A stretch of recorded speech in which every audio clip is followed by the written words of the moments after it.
Embedded directly into the front cross of this British crown is a 105-carat diamond. This is the Koh-i-Noor, one of the largest cut diamonds in the world, and the most coveted artifact remaining from the era of European empire building. Today, the British monarchy keeps the stone strictly under guard behind the stone walls of the Jewel House at the Tower of London.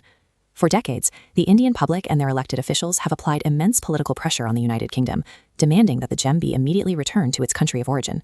But diplomacy hits a severe roadblock. India is just one of several governments demanding the stone.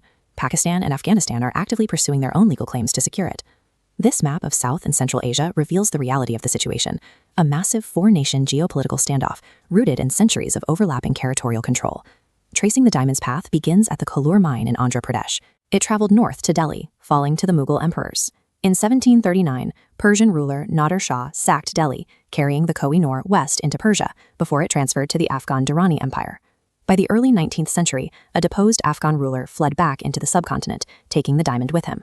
He ultimately traded it to Maharaja Ranjit Singh, securing the diamond's place at the center of the Sikh Empire. Over several hundred years, the diamond was repeatedly seized by whoever commanded the most military power. Each subsequent empire conquered the previous owner, creating a tangled chain of custody that multiple modern governments now use to claim inheritance. This map of the Sikh Empire under Ranjit Singh shows the scale of the kingdom that held the diamond. From its capital in Lahore, the territory stretched across Punjab and Jammu, covering all of Kashmir. Because Lahore, the capital where the diamond was held during this period, is located inside the borders of modern-day Pakistan, the Pakistani government argues they are the legal heirs to the stone. But the Sikh Empire's control of the diamond ended violently. In 1849, the British East India Company won the Second Anglo-Sikh War and formally annexed the entire Punjab region. The ruler of the defeated empire was Maharaja Dalip Singh, an 11-year-old boy. Under immense military and political pressure, the child king was forced to abdicate his throne. He was made to sign the last Treaty of Lahore. A specific clause within that treaty dictated that the Koh-i-Noor diamond must be formally surrendered to the British monarch, Queen Victoria. By codifying the transfer within the terms of surrender, the British East India Company transformed the diamond from a spoil of war into a legally binding acquisition. If the diamond was signed away under extreme duress by an 11-year-old child, a legal challenge for its return seems like the logical next step. Yet no international court has ever ordered Britain to hand it back. The primary international framework for returning stolen artifacts is the 1970 UNESCO Convention, but that convention has a strict limitation. It does not apply retroactively to items taken during the colonial era. Beyond that, the Indian government's own legal investigations have undermined their case.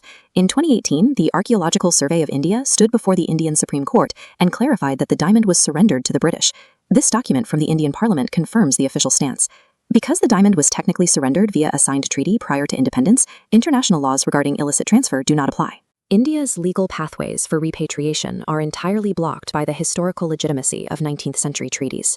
Even if the United Kingdom ignored those treaties and agreed to hand the diamond back tomorrow, it immediately creates an entirely new problem.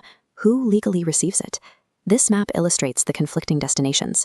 Does it go back to the original soil of the mine in Andhra Pradesh, to New Delhi, the seat of the Mughal emperors, to Lahore in Pakistan, where the Sikh Empire fell, or to Kabul in Afghanistan? The diamond's movements predate the borders of the modern countries fighting over it. It is geographically impossible to assign a single rightful nation-state to an artifact that has belonged to 4 different fallen empires. Instead, the stone remains in its role as a symbol of British royal authority, worn here by Queen Elizabeth, the Queen Mother. The Koh-i-Noor remains in London. 5 centuries of blood, conquest, and shifting borderlines have left its history too fractured to ever cleanly unravel.